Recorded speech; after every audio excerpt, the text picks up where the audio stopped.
The Justice Department is trying to decide what the Fed should do about all of these rascally states legalizing marijuana for recreational use. Now, this is a big story that everyone should pay attention to if you care about ending the prohibition of marijuana or if you value states' rights. Now, Chuck Grassley and Dianne Feinstein were part of these hearings, and they both mentioned a study indicating that drug use, marijuana use specifically, among young people increased once Colorado legalized marijuana for recreational use. So they want to push this narrative that legalizing it is a bad idea because more young kids are going to smoke the drug. Well, let me give you the details on all of that. So when comparing the 2-year average before and after legalization, current marijuana use among 12 to 17-year-olds increased by 20%, while the national average decreased by 4%. In my book, that's a very big statistic, and it tells you a lot. Now, that was a statement from Senator Dianne Feinstein during these hearings, and I'm about to debunk not only that study, but any notion that legalizing it is going to lead to an uptick of young people smoking it. No, Anna, that's a respected U.S. senator, Yeah. okay? And she's telling us that, it means a lot. I mean, that is a 20% jump. I want you to keep that number in mind, okay?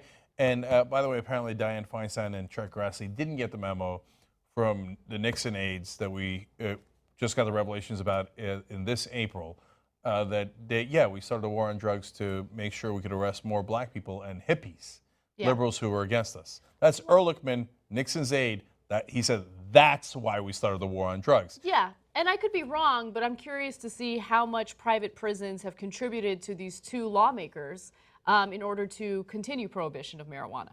I don't know. I mean, it leads to a steady flow of inmates into these prisons, right? Yeah. So now let's talk about that study. First of all, the study was done by Rocky Mountain High Intensity Drug Trafficking Area. Okay.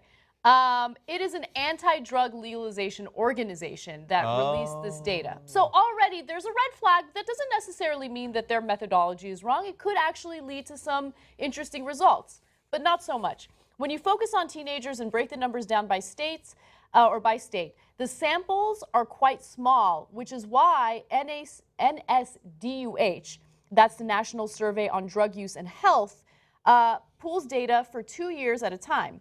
For 2011 to 2012, the 2 years before legalization, the rate of past month marijuana use, aka current use, among 12 to 17-year-olds in Colorado was 10.5%.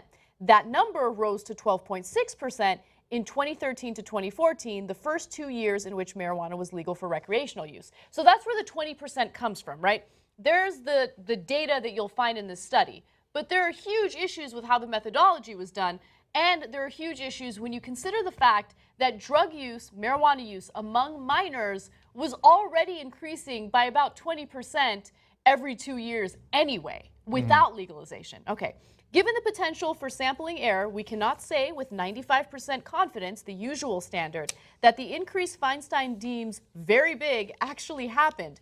The confidence intervals for the state-specific NSDUH numbers are pretty wide, reflecting the small sample sizes, which makes it hard to distinguish real trends from sampling variation. Okay, that's just a fancy way of saying that 20% is within the margin of error, right? Yeah.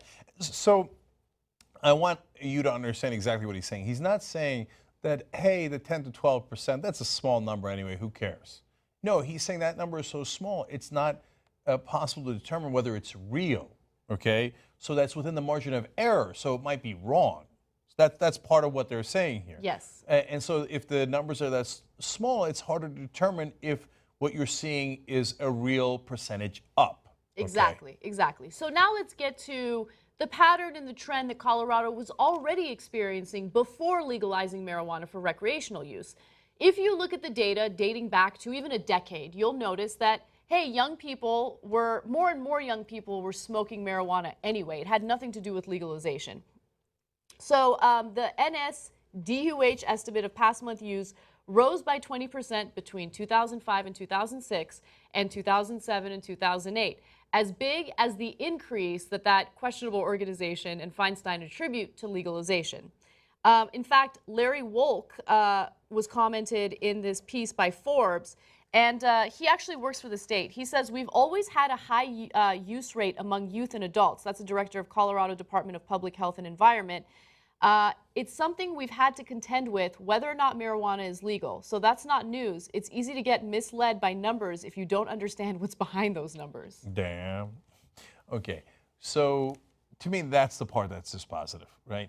It turns out, no, these same bumps existed before you legalized marijuana. In fact, here's another one. The increase between 2006 and 2007 and 2008 and 2009 was even bigger, 25%. So I could have come out and made an argument, oh my God, we've got to legalize marijuana. Yeah. While it's illegal, its use among the kids has gone up 25%. Hurry up and make it legal. Okay. And under the same logic, you can say, hey, the rate of increase, even if you believe it, has gone down, right? Yes, it's still increasing, but not as much as it was increasing when it was illegal. Yes. Here's the reality.